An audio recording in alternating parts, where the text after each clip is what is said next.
Welcome to Happy Holidays, Christmas Spirit, Quarantiki. Um, yeah, so woohoo! It's the holidays, and it feels so much like the holidays. Sorry, it's just one of those, because we're stuck at home. We haven't had really a change of routine. It hasn't really sunk in that the holidays are here because we've got it just got dark in the background. Because my day is punctuated by I come downstairs, I go to work, I come back upstairs, I eat, I go back downstairs, I go back to work. Yeah.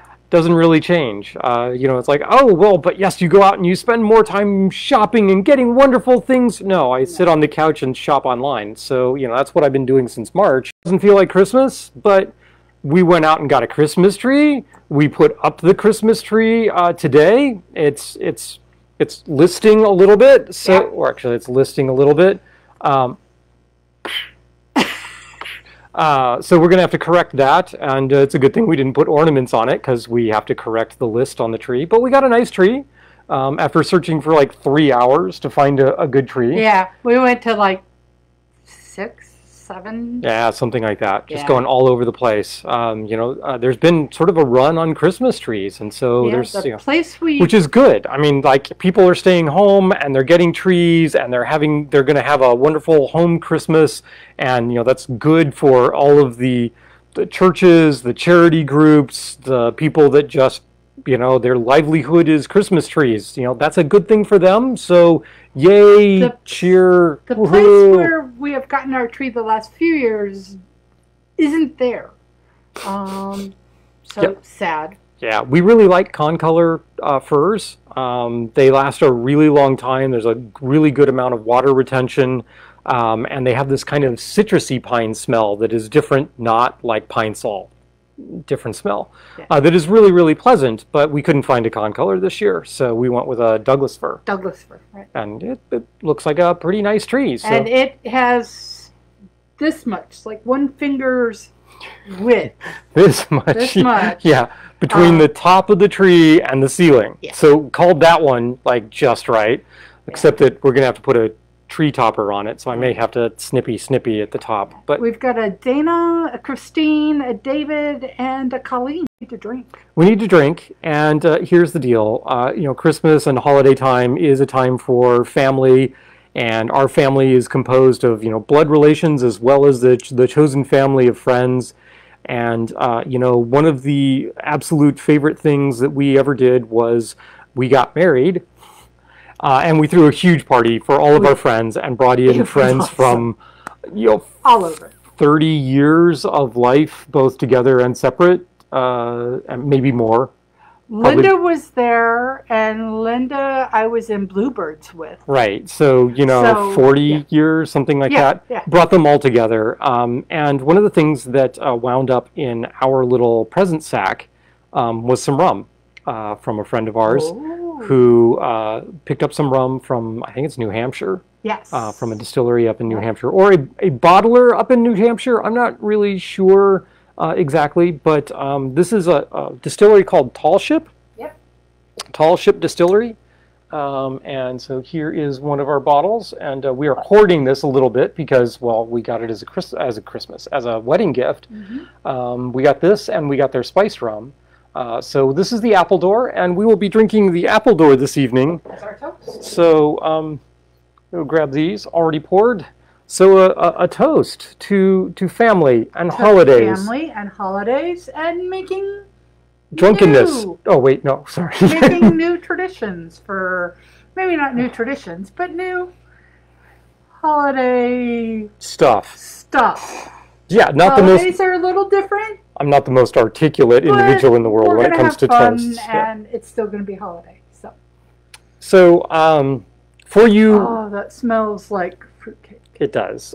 For you rum purists out there that are like, okay, so what makes this rum so special? Well, it smells like a spiced rum. Definitely, right? But here's the deal. Some rum producers add additional things to their rums. They add some additional flavorings and that sort of thing, especially with spiced rums. You know, they won't necessarily infuse them with banana and clove, actual banana and clove. They will use artificial flavorings. Well, so Tall Ship says right on the bottle, rum with natural flavors added.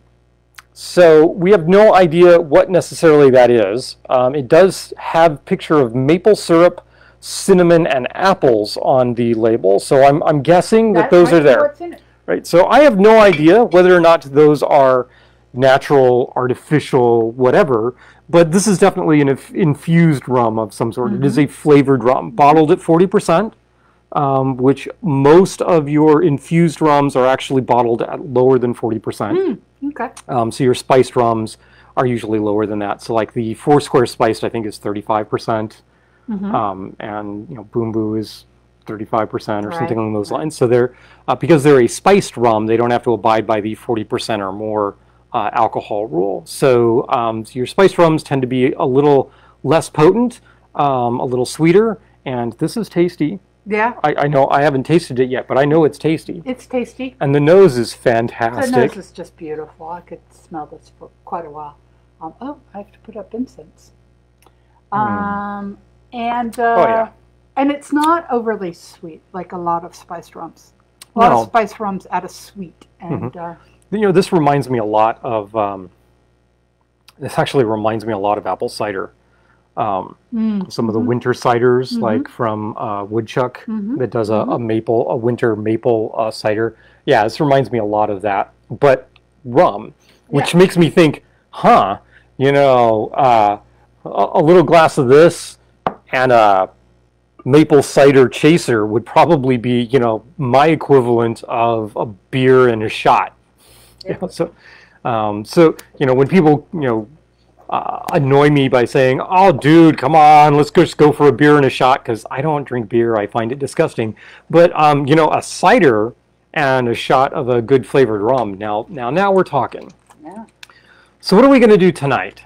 So tonight we are actually going to kind of fully embrace the holiday spirit, and we are going to do some holiday cocktail things. And a couple of weeks ago, I think it was a couple of weeks ago, it might only have been a week ago, one of our frequent listeners, Dana, I think it was Dana, right? Or no, or was it Alicia? Alisa? Alisa. I don't actually remember who it was, but somebody mentioned this magical word. So what is Coquito? Coquito is essentially the Caribbean version of eggnog. And amusingly enough, I was at Giant this morning buying some of the ingredients for Coquito, and over the thing is, oh, have a holiday drink from Latin America called Coquito, and here are the things you need, and you can buy it in this aisle. I was like, they're already in my cart, lady. Right. And as it turns out, we essentially had all of the ingredients that you need to make Coquito on hand, but it was good to have, you know, to set in supplies for it so that we would have backups in case I need more Coquito. Although I'm not sure I'm going to need more Coquito because this made a lot of Coquito. All right, so what essentially goes into Coquito? Coquito is a coconut milk and coconut cream and milk based product. So one of the ingredients is, of course, sweetened condensed milk. Oh, we have comments. People are talking to me. David, Chris had me make an evil drink. Single barrel Jack rye and ginger ale. Rye and ginger ale. Yeah, that's the ginger ale that's the problem. That's not a problem. That's fine. I guess it's not too evil. David says evil. We have a brew. David, do you not like ginger? I mean, ginger's kind of yummy, right? Christine thought it was wonderful. Right. Okay. We have Bonita. Yay, Bonita! Brooke says it's a shame we don't have a lighting director. Yeah, I know. How about it's a shame we don't have a lighting director we can afford? Yeah. Wait, what happened? Because I moved you. Oh, you moved me. Okay, all right. So, Coquito. So, Oh, I know. Wait. What? Wait, I'm being told I have to wait. Wait, I have another toast. I have another toast. We have another toast. All right. Sorry. What? I'm going to go get your drink. I have a drink. To Ruth, the new homeowner. True. Congratulations, Ruth. Ruth is a homeowner, and we are one less home. Less home owned by us. Yay. That is reason enough to drink, and owning a home for almost 11 years, 12 years past when we thought we would own a home is also a reason to drink. So I'm going to drink twice because this is good. Coquito. So Coquito is sort of like eggnog. It's traditionally made as, you don't make a single glass of Coquito. You don't make a single glass of eggnog. You make a bunch, and well, then you pour it out, right, into people's glasses. And Coquito, in this case, we've made a batch of Coquito, and here are our traditional like Choya bottles. So do you guys know about Choya bottles? So there is this Japanese plum wine that we really, really like. It's very sweet, but it's very yummy, called Choya. And it comes in what we jokingly refer to as the single serving size, these guys, and then a double version of that, which is I think 750 milliliters. So this is about 1,100 milliliters probably of Coquito that this makes, and I will put the proportions in the recipes. So Coquito is not heated, it is not cooked, and it does need to be kept refrigerated because it's got milk in it. But it also has various forms of coconut that have coconut fat in them. And as a consequence, when you refrigerate it, the coconut fat can form back into solids and form a plug at the top of your bottle. So you want to make sure you've got some room to shake this, froth it up. You could also just stick it back in a blender and blend it up. So here is the Coquito mix. And we will pour that into glasses in a few moments. So what all is going into Coquito? Well, first of all, now this seems wrong to me. I am used to, so sweetened condensed milk. Sweetened condensed milk means to me those little cans of Borden's sweetened condensed milk. So imagine my surprise when my dear wife comes back home with Nestle's sweetened condensed milk in a squeeze container. I find this slightly disturbing and also potentially dangerous because it means I might use sweetened condensed milk in a lot more things if I don't have to open a full can for it. So this is potentially dangerous. I used up our last can of the Borden sweetened condensed milk for this Coquito mix. So that's... Brooke says we can ply her with rum and she'll try not to give any level lighting. That'll work. That'll work. We can do that, Brooke. So second ingredient, cream of coconut. Ta-da! Can of cream of coconut. So this is 1 can condensed sweetened milk, 1 can cream of coconut, 1 can coconut milk, different from cream of coconut. Cream of coconut is what goes in painkillers, and coconut milk does not. All right, so there you go. And then a can, a full, was it 12 ounces? 12-ounce can of evaporated milk. Ta-da! So there you go. So you've got the, you've got your sweetened condensed milk, you've got your creme de coconut, you've got your coconut milk, you've got your evaporated regular old milk, and then 12 ounces of rum. Okay. In addition to all of that, what generally goes in it is a spice mix of some sort, and you would think traditional Christmas spices. So here we're like clove, nutmeg, cinnamon, a little vanilla, all those things can go in. Or you can be sneaky about it and say, hey, I have bottles of spiced rum lying around. Why don't I use bottles of spiced rum in order to infuse these spices into my Coquito? And that's in fact what we did here. But I noticed that if I do that, that my alcohol percentage goes down because, as I mentioned earlier, spiced rums tend to have a lower percentage of alcohol. So what we did was we took the 12 ounces of rum that go into this, and the first 4 ounces was one of our favorite spiced rums, which is the Foursquare spiced rum. Foursquare spiced rum. Yeah, you can actually see that. Wow. This is what, 35%? 35% alcohol by volume. So we really want this to be up about 40%. Second is we happen to have a bottle lying around of Parrot Bay coconut rum. And Coquito's coconut based. So Thanks, Linda, by the way, for the Parrot Bay coconut rum. So we did 4 ounces of the Parrot Bay coconut rum to kick up the coconut flavor. But again, the Parrot Bay is a lower alcohol by volume, so I'm hunting around going, I need to kick that volume or the alcohol back up. So I could have reached for 151, but I wasn't. I was a little afraid that that would take over the cocktail, quite frankly. So what we did was we went with a 57% strength, which is the traditional Jamaican Smith and Cross. So can you see that? Smith and Cross. There you go. Lighting's a little bad on that, but so that's going to kick our volume, our alcohol percentage, sorry, back up around where we want it, maybe a little on the light-hand side. But then again, you don't want people keeling over from drinking the Coquito. So how do we serve Coquito? Glass.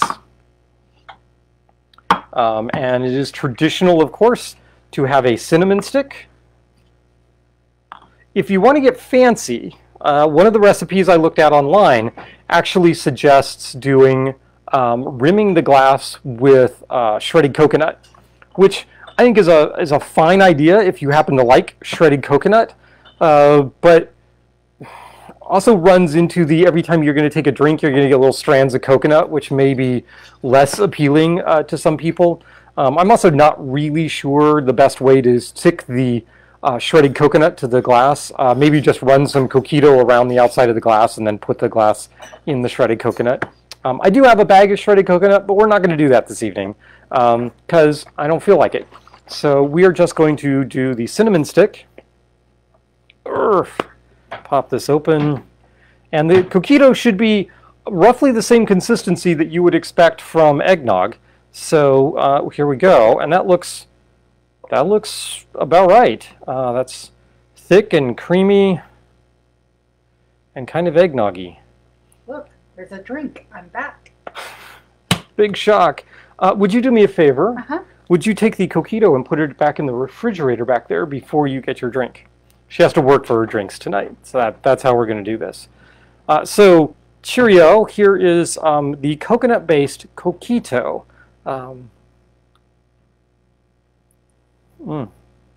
It has that same creamy mouthfeel that eggnog does.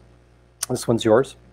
They can't see that you have actually a Santa Tiki shirt on. What do you mean you can't see that I've got a Santa Tiki shirt on? See, So this is there's an airplane and there's like there's a palm tree that's got ornaments on it, and oh wait, there's Santa Claus on a motorcycle, right? So yeah, I'm actually wearing I'm wearing Santa Tiki because I can. So what do you think, hun? I would advise, if you are keeping this in the fridge, and you can keep this for like 5-6 days, not a problem. Probably longer, given the amount of alcohol that's in it. But I think, given the cold temperatures of most people's refrigerators, that you might want to zap this back in a blender before serving. Yeah. Because there's a little bit of little separation. Little separation of the coconut fat in there. Yeah. But this is quite acceptable. This is yummy. Yeah. I could drink this sitting by the fire. Mm-hmm. Or I could drink this just a touch warmed, sitting outside by the fire. Interesting. Coquito is. I don't know if it would. Coquito is traditionally served cold, sometimes even over ice. Okay. So I don't know, but it's worth trying. That's tasty. So whoever it was that brought Coquito to our attention and said, "Hey, what about doing Coquito for a holiday drink?" Thank you very much, because now we've got a couple of jars of Coquito in the fridge, and we will be drinking that. That is okay. So there's not a ton of alcohol per glass, but there is definitely some. So you want to be careful. You want to be sipping this and not just sucking this down because, well, yeah, I mean, unless you're drinking for effect, but we don't want to drink for effect. We want to drink for flavor and taste. Which is why my pinky's out. I'm drinking for taste, see? Effect, taste. Effect, taste. Yeah, and that's pretty much about all the exercise I get is a little pinky going in and out. And of course, as soon as I talk about, hey, you shouldn't knock back these too quickly, I've now downed 2/3 of that. So that's dangerous. That's all that's in there. There's no sour component to it. It's all coconut milk, cream of coconut, and rum. And you can play around with the rums on this. It traditionally is a Puerto Rican origin, and so you would think a clean column still rum.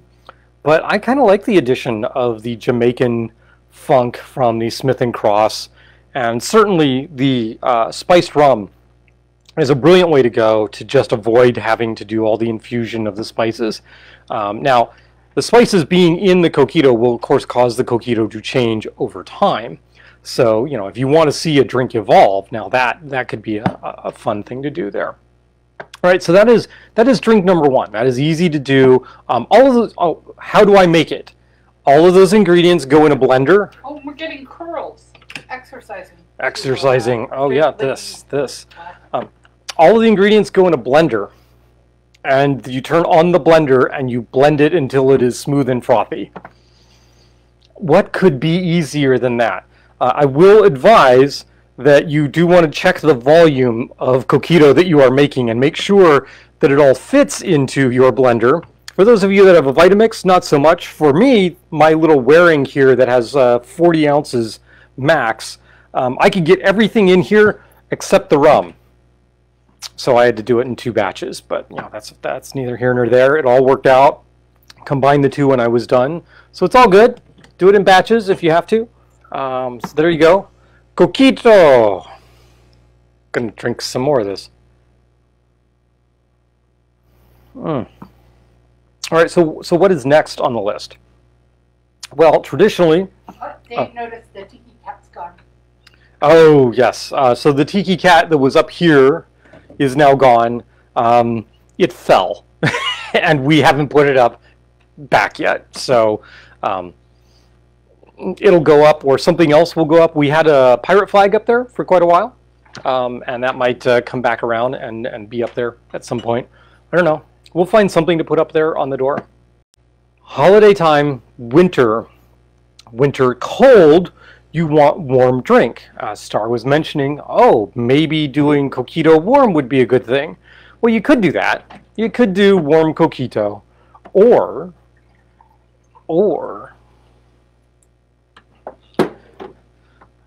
you could go to the stove. And yeah, I know this is kind of phallic and like, you could go to the stove and combine milk and sugar and a bit of salt and some chocolate, and you put those ingredients together and you wind up with hot chocolate, which is what we got in here. So I did a combination chocolate here. I did some Dutch processed chocolate, and then I took a really high quality chocolate bar that we had that we just occasionally knock off chunks of and eat. And I literally took a microplane grater and just sat there and grated chocolate into this mix. So we have this nice hot chocolate here. And Star was very much of the, look, let's keep things simple because it's holiday time. You're probably running around doing all sorts of bizarro things that you need to do. So we want to keep these simple. We don't want, you know, all sorts of really complicated cocktails. One of the simplest things to do of an alcoholic beverage around Christmas time is to take hot chocolate and adulterate it with something. How simple is that, right? I mean, so, but the question then becomes, well, what are you going to adulterate it with? You could go straight up with rum, or you could go any number of other things. So it depends on what kind of flavor you want. Chocolate and mint is a good combination, right? So that bottle of creme de menthe that you've got sitting on the bar that you have no idea what to do with because it absolutely overpowers everything goes wonderfully in your hot chocolate. Somebody once said, hey Pooch, can you do a slippery nipple? And I said, well, I'd need butterscotch schnapps. What do you know? Buttery nipple, sorry. So butterscotch schnapps, butterscotch hot chocolate, butterscotch and chocolate, good combination. That all works really, really well. Oranges, chocolate oranges are a thing. So what else can you do? Chocolate oranges, orange curacao. There you go. You don't want to ramp up the alcohol too much. So what about just doing an almond joy kind of thing? So add a little orgeat to your hot chocolate.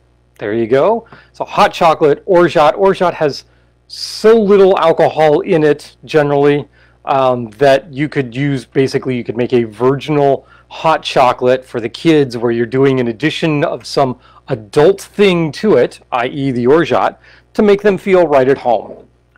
However, so all of those are perfectly fine options, and Star, if you want any of those, just let me know. I can do that. Try the butterscotch. However,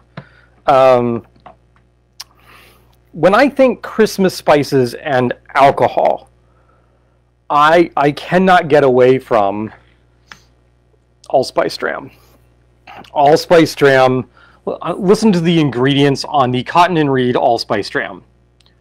Rum, okay, good start. Allspice, ginger, dried lime, cinnamon, burdock, clove, nutmeg, gentian, long peppercorn, nigella, molasses, and sugar. Now, if that doesn't sound like something that you want in a cookie or something, if this doesn't sound like something that you would like, then feel free to ignore what we're going to do with this. But the next thing that we're going to do is we're going to make a hot chocolate. We're going to pour out some hot chocolate, and we're going to add some allspice dram to this because, darn it, I firmly believe that that is going to be tasty. Now, allspice dram, like spiced rums, does not have to be bottled at 40% alcohol. And as a consequence, the allspice dram here is only 24% alcohol by volume. So if you want to up the kick of this, I would not advise using a great deal of allspice dram. This stuff is potent. Quarter ounce, we did an earlier taste test where I did 2 ounces of hot chocolate to a quarter ounce of allspice dram. And we tasted allspice dram with a hint of chocolate. So, you know, you're going to have to go like at least 3 ounces to a quarter ounce of allspice dram in order to do this upright. Or just a bar spoon. So, yeah, or just a bar spoon or something along those lines. So what I'm going to do is I want to oomph the hot chocolate up just a swidge. So I'm going to use a rocks glass actually for this. I think that'll be fine. This is a rocks glass that we got last year from Archipelago, who participated in Beach Bum Berry's Sippin' Santa. And so you have a rocks glass that is decorated in green and red and says Sippin' Santa on it. Sippin' Santa also produces things like this, which is, yes, it's a Santa Claus tiki mug. Look, there's a surfboard, there's a ukulele, and it says Beach Bum Berry presents Sippin' Santa. Yeah, so that's kind of cool. All right, we'll have to do something in that. I'm not sure what, but we'll have to do something else. What does David say? Typical cat disappears without notice for the Tiki cat. Oh, right, yes. I was like, what happened to my cat? Where is he? All right. Oh, Kristen is the one that brought up the... Was it Kristen? Oh, yeah. Okay. Totally can't keep people straight. I'm so sorry. But thank you. She likes the Coquito with gingerbread spiced rum that Captain Morgan releases this time of year every year. So just amp up the ginger on that. Yeah. I would think also that, you know, I'm sitting here with this allspice dram out there going, huh, well, I mean, why not, right? What is this? This is a bar spoon. That's Coquito. Oops, a little much on that. We'll just use that, stir that around. Now, I got to admit that the allspice dram from Cotton and Reed, while being very, very potent, also reminds me of date for some reason. And it's got no dates in it, so I don't know where that's coming from. But, so let's give this a try. What do we got here? The alcohol probably helped dissolve the fat as well, the coconut fat.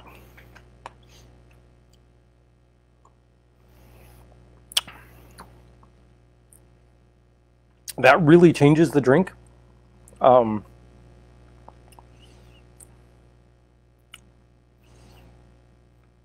again, going to have to be careful with the proportions because even that little bit of allspice dram I put in there is really pretty potent on taking over the flavors. The coconut is still there, but the coconut comes in almost as a back flavor now. So I'm not sure we want to do that. Well, it's good though. I don't know. But the reason I thought of it was because there's ginger in the in that. So the gingerbread or ginger spiced rum made me think of the allspice dram. All right, hot chocolate. I could have a burner plate set up here and show you how I make hot chocolate, but that seemed excessive, so I decided not to do that. All right. Oh, it's plenty hot. I was like, oh, did this stay warm? Yes. That's good. All right, so I'm going to go 2 ounces of hot chocolate. Boop. And then I'm going to go another 2 ounces of hot chocolate. So grand total of 4 ounces. And then we're going to go with a 1/4 ounce of the allspice dram. Oh, Nelly, that jigger is hot. All right. And then we're going to add a little rum to that. I'm going to add a 1/2 ounce of rum, and I'm going to go with the OFTD this time. So this is an overproof at 69%, so this is pretty potent stuff. We've used this before. We got Jeff Berry, Martin Kate, Mr. McFadden, Dave Wondrich, etc. Various people that combined to help Plantation put together this rum. We're going to go with a 1/2 ounce of this. This is really very nice stuff that I use for a lot of tiki cocktails as a base when I want something that's got a little more oomph and kick to it. And here, the only reason I'm doing this is because I really want to amp up a little bit of the alcohol for that cocktail. All right. I'm going to pull out the cinnamon stick. I would normally use a fresh cinnamon stick, but since I have this one right here, we're going to do that. Now you could you could sprinkle some powdered sugar over that, or rim the glass with powdered sugar, or stick marshmallows in it. Do any number of other things that you want with it. One of the things that I do like, because I do like orange in my cocktails, or in my hot chocolate, sorry, is just take a little orange rind, express out some of the oil from it, and just drop that in there. Give that another swirl. And there we go. You've got a little kicked up hot chocolate. Oh, the orange oil off of that is just amazing. It really comes through. That is almost chocolate orange in a glass. You crack that chocolate orange. Oh yeah. I love this. I put a link.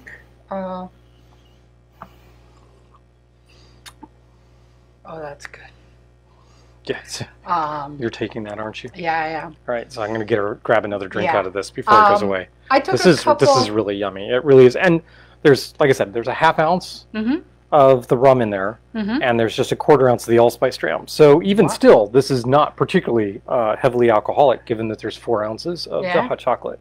So again, serve this to your guests. Tell them not to knock back 6 of them in successive order, but as long as they're reasonable about it, this is not going to cause anybody too many issues. Yeah, issues. Yeah. This is really tasty. That squeeze of orange in there, really good call. Yeah. Well, he's stealing another drink. I'm gonna. I made the thing. What I learned this week. What did you learn this week? Your husband's awesome? Yes. Okay, right.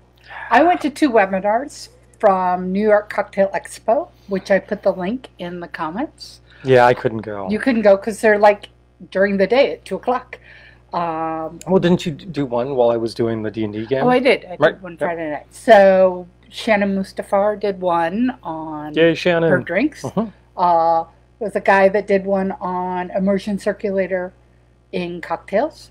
But there's 2 more coming up this week, and I think there's going to be future ones in the next couple weeks. So I put a link on there if you want to watch any of them. So. All right, excellent. And I'm going to run away with this. Doing cocktails sous vide was an interesting thing. So Yeah. I talked with Star about it later and what they were doing and why they were doing it. And essentially, they're using the sous vide to infuse flavors into alcohols or to make bitters, on something along those lines. And being able to bring the temperature up a little bit from room temperature causes greater extraction, and you can hold that temperature steady so you don't get above the point at which you are burning off alcohol and changing the flavor components of the bitters or the other aromatic compounds that you are wanting to keep in there. So the inspiration for this is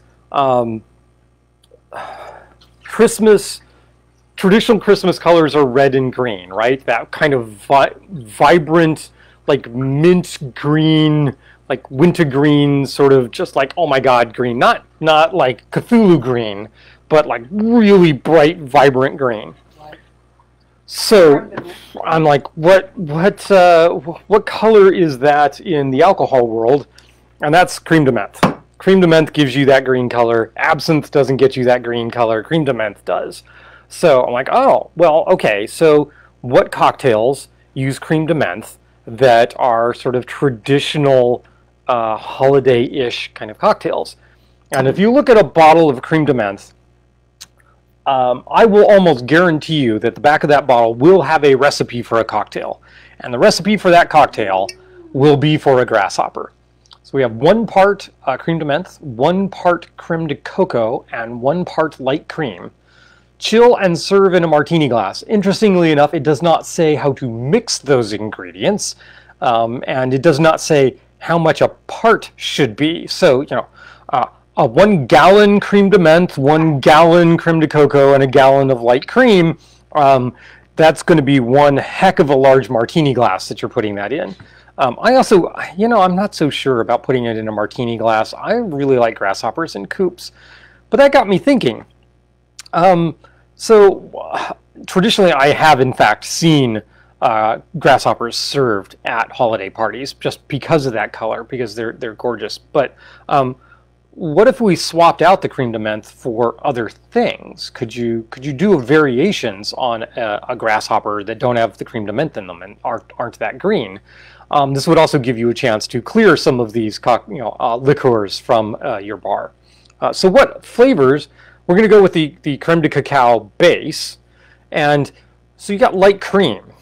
Well, the light cream doesn't really add anything other than mouthfeel, right? I mean, there's a slight taste to the light cream. But if it's holiday season, why not just substitute out the light cream for something else of a thickened, milky variety? Now, don't yell at me, all right? I just didn't have time to do eggnog, so there, eggnog. Look, we're going to put it in cocktails with creme de cacao and other things. This will be fine. So we're going to use some eggnog in place of the heavy cream, or light cream, the cream that normally goes in a grasshopper. So, what other flavor profiles could you do? Well, first of all, we got to have the creme de cacao. The creme de cacao. Uh-oh, my creme de cacao is not on my bar at the moment. I think it's down there. It might be in the back. I don't know. But we're going to go with the creme de cacao as a base to give that chocolatey base, because there's a lot of things that won't go with mint, but you know, chocolate is a good base that you can mix things with. So remember, we were talking earlier, what goes with hot chocolate? Well, all of those ingredients that I said could go with hot chocolate could, in fact, go in this variation of the non-grasshopper that we're talking here. So some things, you know, like the butterscotch, you know, that would be perfectly fine. Way over here on my bar, way over here, I have these 2 bottles that at some point I just need to go through these. These are De Coupier and Sons, and they put out this product called Crave that comes in different flavors. They're chocolate-based liqueurs, and one of them, Star won't go anywhere near because it is a chocolate chili liqueur, which, you know, I'm thinking, wow, that'd be pretty tasty. Star is like, no! The other one is a chocolate cherry liqueur, which I gotta think that this is going to be like cherry cordials, right? A little chocolate and this. So I'm thinking we're going to go with that as a starting spot. So we're going to go with equal proportions. We're going to go 3/4 of an ounce of the light cream, i.e. golden eggnog, 3/4 of an ounce of the chocolate cherry liqueur, and 3/4 of an ounce of creme de cacao. I'm actually going to do this with a spindle blender. So we're going to go 3/4 of an ounce creme de cacao. Ding! By the way, yes, I realize that this violates all traditions of balance in your cocktail. Usually we're balancing sweet and sour and the heat of alcohol. It's holiday time, man. It's time to indulge your sweet tooth and just go for it. So that's what we're doing here. These guys are going to be sweet drinks. There's no getting around it, but you want to try, balance is still important, but what you're going to try and do here is balance the different flavors against each other so none of these is overpowering the cocktail. Now there is a chance that we're going to get a little too much chocolate because the Crave and the creme de cacao both, of course, are chocolate based. So we're going to see. All right. Wife, please open this package of eggnog, because if I do it on camera, I know what's going to happen. There will be an eggnog shower, and that will not be a happy thing for me. Yeah, see? You're right. I'm going to move it off camera. Right. So what else goes in here? About 3/4 of a cup of ice. I'm just going to eyeball the ice here. I can always add a little more if necessary. So that's going to go in there.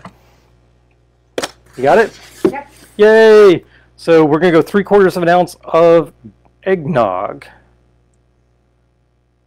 Now, I'm going to defend myself here a little bit on using the store-bought eggnog. Because if you go ahead and you make homemade eggnog, that's going to be really tasty stuff. Why would you do this to it, right? But if you got just a batch of eggnog that you got from the supermarket or that someone gave you, why not do this? Supercharge your eggnog. Do it this way. All right, so we're going to go stick this in the blender.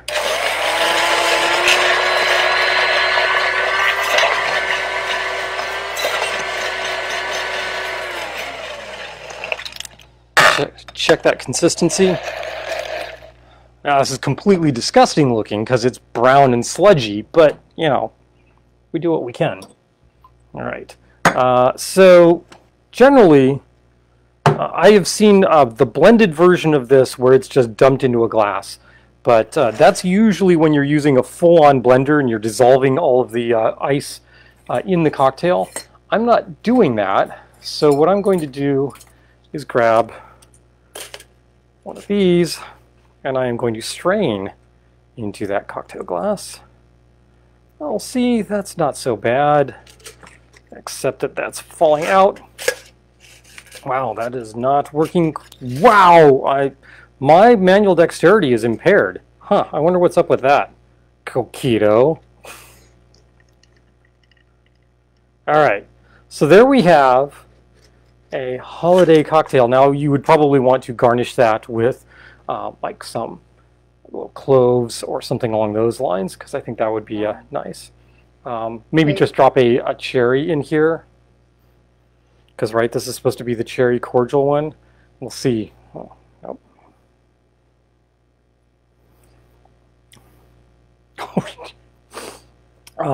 That is the last sip I am going to get of this. Here you go. Oh my gosh. Dave concedes to Chris that the ginger ale works once it's diluted. Ah.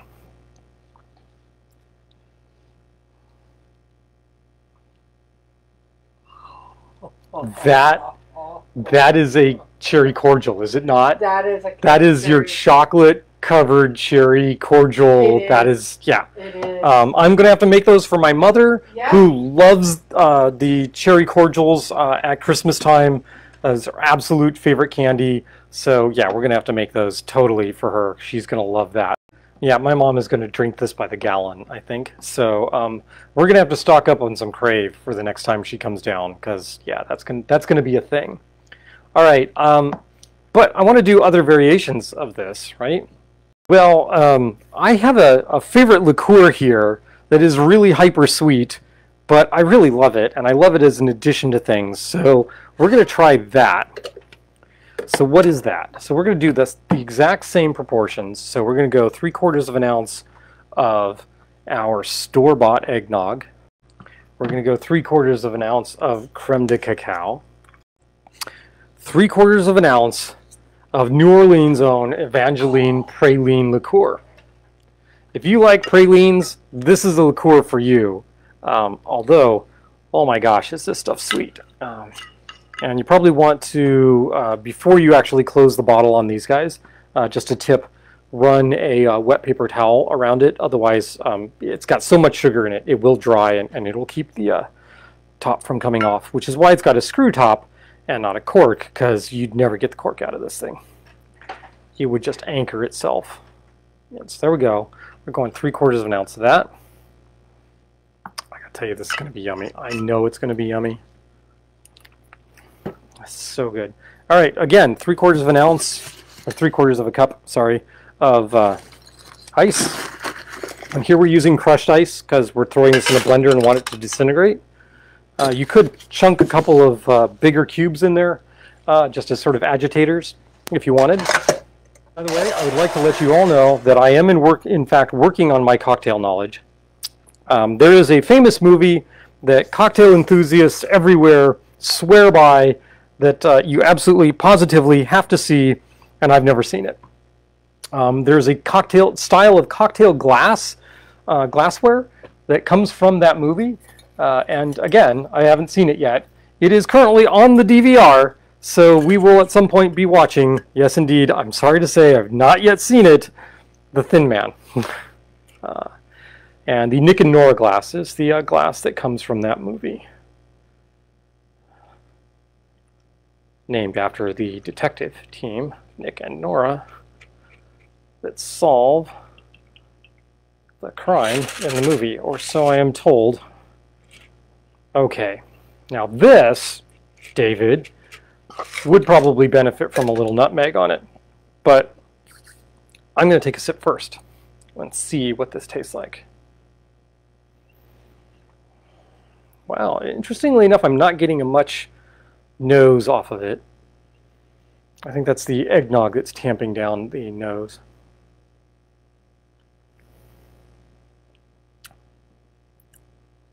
Oh my. Yeah, once again, for all of you that like spirit-forward cocktails, this ain't it. This is potently sweet. It is tasty. Wow, this would be a gorgeous little drink to serve. Just scratch a little nutmeg over the top of that, maybe some cinnamon. Oh, the praline really comes through and is really nice on that. So we'll just take this. You don't want much nutmeg. It will overpower something.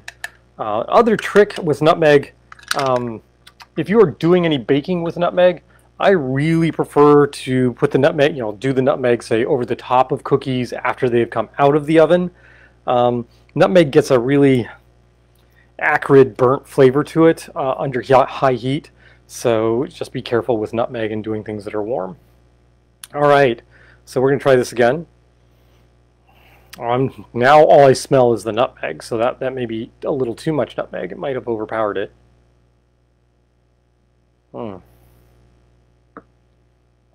That is frothy and creamy. The praline really comes through on that. The chocolate, the creme de cacao is now a back note. It's not the primary note. This works. This works as a nice base for cocktails. So here's to a non-grasshopper. Now, this base recipe, right? So we've got 1 part of creme de cacao, 1 part of the eggnog, 3/4 cup of ice, and then 1 part of 1 part of whatever you want to put in. And in this case, we've done both a cherry cordial and we've done the praline liqueur. Anybody out there want to actually see what a honest-to-God creme de menthe grasshopper looks like? Have you not? I mean, they are kind of rare nowadays. I mean, they were all the rage in the 70s, but you don't see them much anymore. So are you interested in, wow, electric shock. Oh my gosh. What are you wearing on your feet? Socks. Fuzzy socks. Yeah. Wow. Whew. Wow, is that sweet? Yeah, but it's so good. It is. It is. I would love a grasshopper. You want grasshopper? Good. I get this back. I am curious. I would like an eggnog grasshopper. What my wife asks for, generally my wife gets. Once again, fortunately, so if you are putting together a home bar, you need at least 2, I would say, of cocktail shakers. And I really prefer this kind, the Boston shaker, as opposed to the cobbler. Right? No, the Boston is the Boston. No, that's Boston. As opposed to the cobbler shaker. The cobbler is also known as the Japanese style, not because the Japanese invented it, but because the Japanese use it a lot for some reason. I don't know why. Just, I guess, stylistically, you don't get nearly the same throw because your cobbler is only about yay big, whereas when you're doing these, when you're doing a Boston, you know, you've got a much longer throw here, so you much more aeration in your cocktail.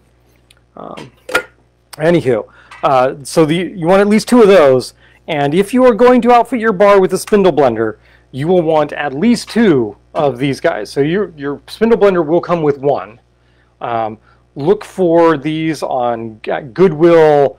So what are we going to do? We're going to go, follow me along here, 3/4 of an ounce of eggnog. This is going to lend an interesting color to this because the eggnog is kind of yellowish, so I'm not sure what that's going to do to the traditional grasshopper color. 3/4 of an ounce of creme de cacao. Do not use the brown version of the creme de cacao for your grasshopper. There's a clear, I hear tell that there's a white, and there's definitely a brown version. The brown version will not look good. It will look like a mud hopper, and that is not what you want. And then we need creme de menthe. Creme de menthe. Oh my goodness. There we go. It's been a while since I've opened the creme de menthe bottle. But the wife at one point did say, I'd like a grasshopper, and your mom likes grasshoppers, so you should have creme de menthe. I did spend a weekend one time trying to make tiki drinks with creme de menthe. Lordy! This stuff is potently minty, and I could not find anything that the creme de menthe did not just obliterate the drink. So we don't work with creme de menthe in my tiki world, but apparently we're going to do it now. Wow, is that green? Whew, man. So when my Chicago friends come to visit around St. Patrick's Day, I should make these for them. Yeah, this would probably be much tastier than green beer. All right, here we go. Need some ice. There's the ice goes in there. That. And then, boom. Just put this in martini glasses. And we're going to go with small martini glasses because look at these. Aren't these awesome? The bamboo martini glasses. Yep. If you can't see that, if I drop some white in there, can you see? No, you can't see. Never mind. Important thing in a bar. Bar towels. A stack of bar towels. Yeah. You can never have too many bar towels. I could use, no, there's a hawthorn right there. Woohoo. All right.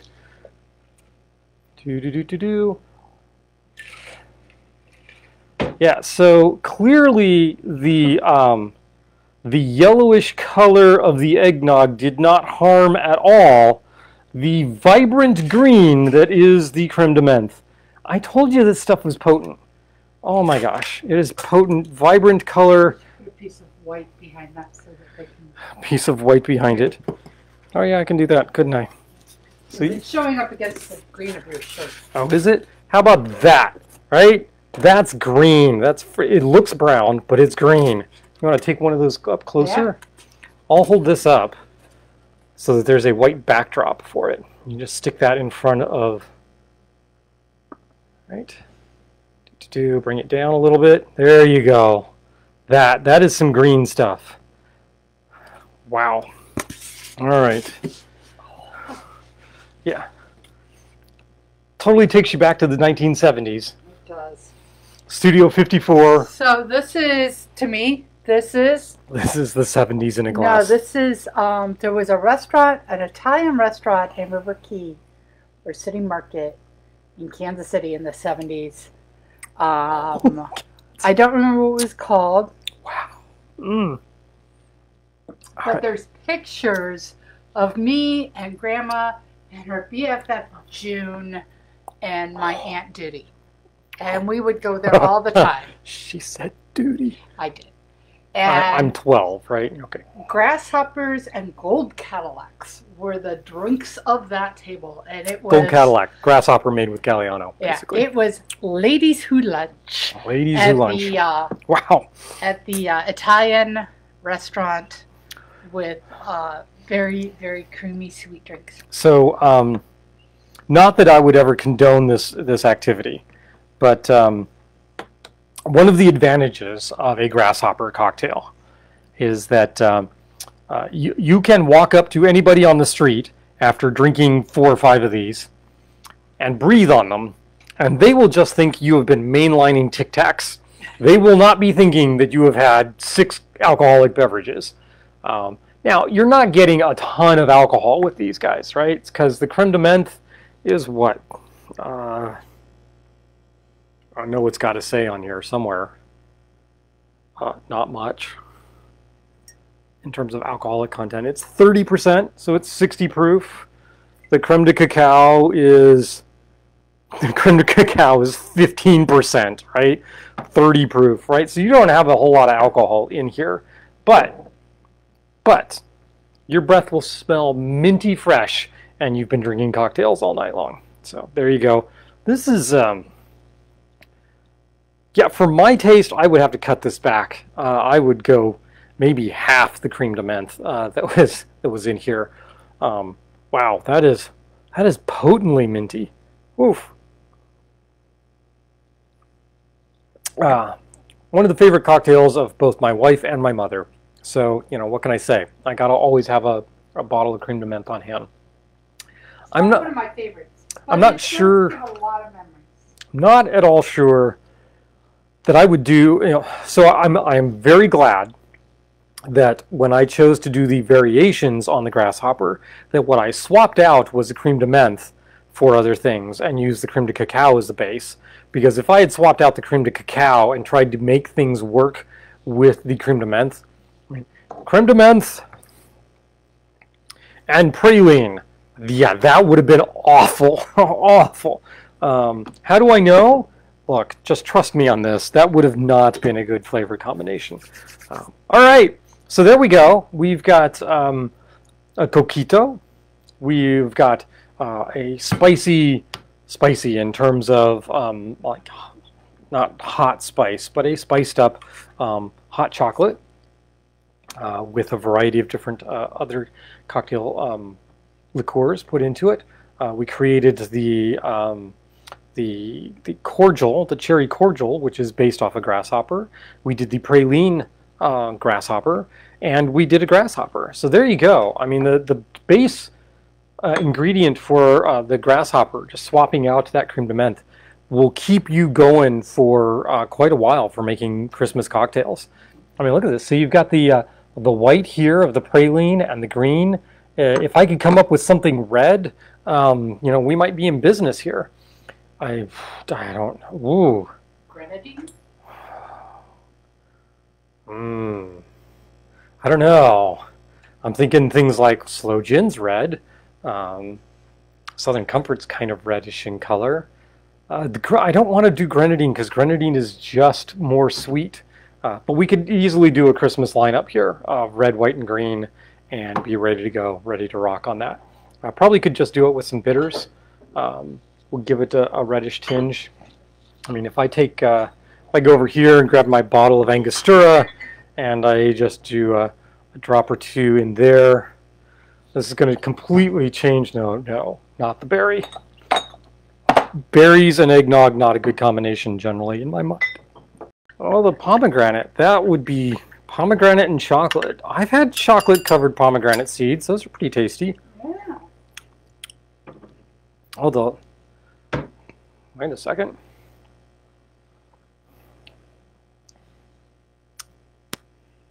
The Angostura cuts some of this overwhelming sweetness of that. Ooh. Oh, Oh.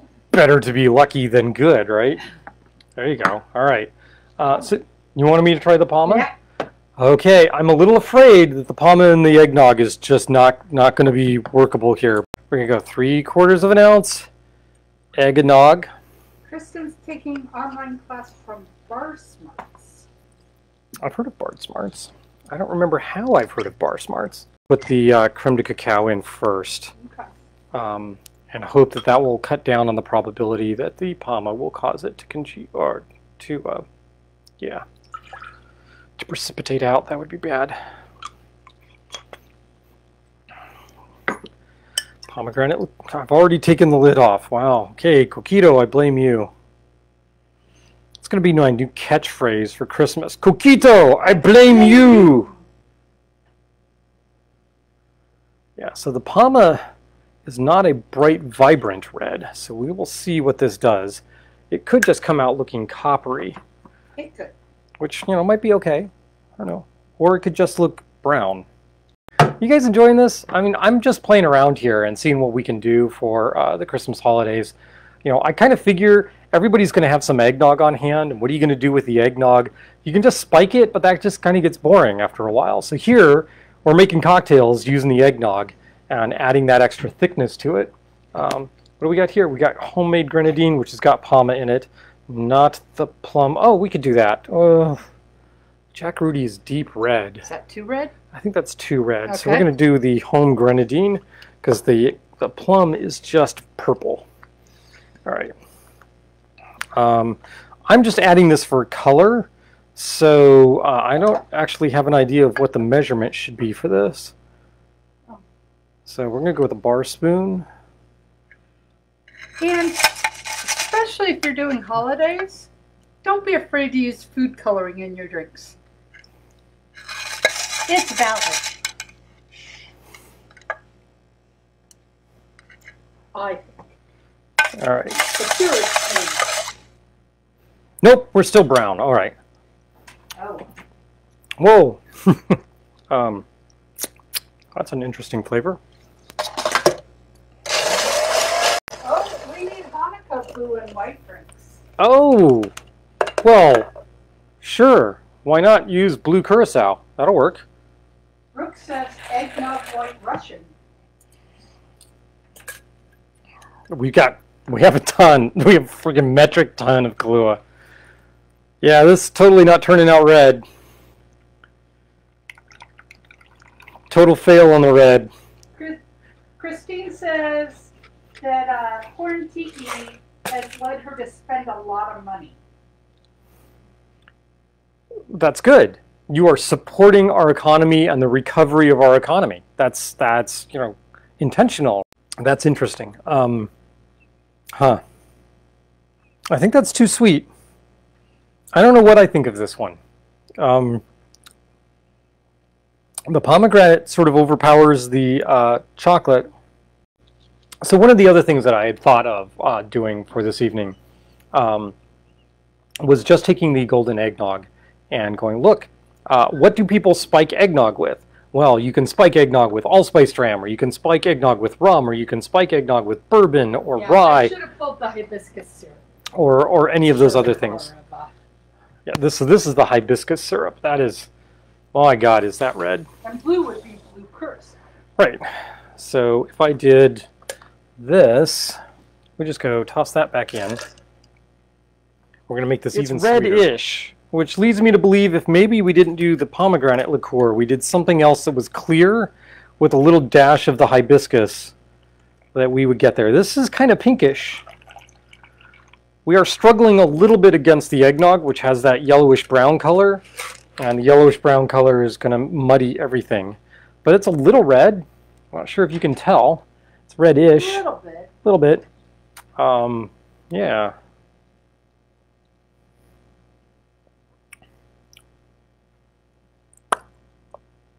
Wow, sweet. Oh my gosh. Okay, let's not do that.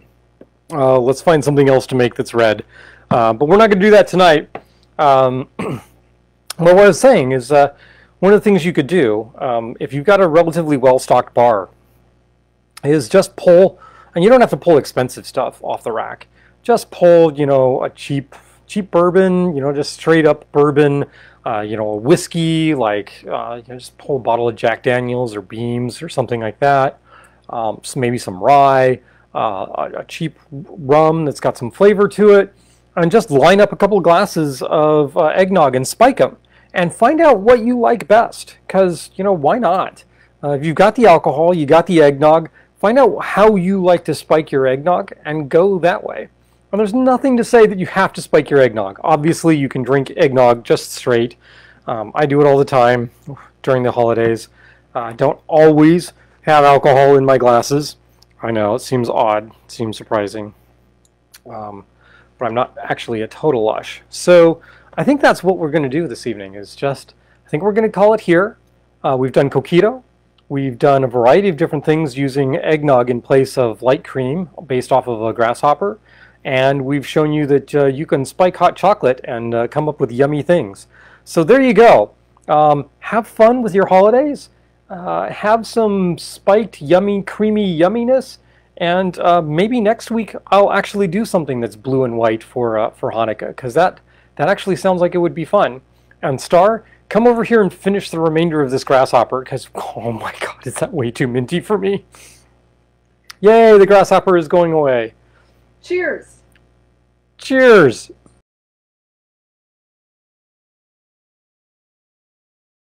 Yeah, so... Your bar is getting full here. My bar is getting full, and so am I.